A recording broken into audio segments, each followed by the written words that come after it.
કને કન મારા શૂઝ ને બધું રેડી કીધું કે પેલા કલ્લી જા ને પતી ગયું બેન તમારો ફોટો શૂટ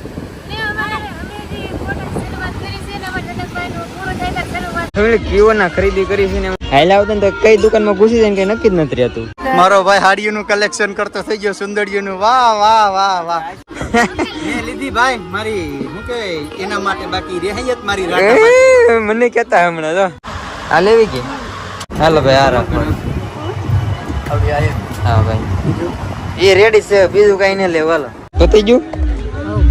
સારું હાલો ભાઈ ફૂકી જાવ ને ઘરે હવે આ બધાને છે ને શોપિંગ કરવામાં અમારે થઈ ગઈ છે 2 કલાકમાં કેટલી બધી ખરીદી કરી લીધી એનું કઈ નક્કી જ નથી જો આમ કેવડી શોપિંગ કરાવી કોમલબેન બતાવો તો કેટલી શોપિંગ કરાવી જો નામ તો હું તને બધું લઈ જઈ કામ લઈ જઈ હા શું કે તાર જોતું તો લઈ દીધું કે હે નહીં પરણાનો પર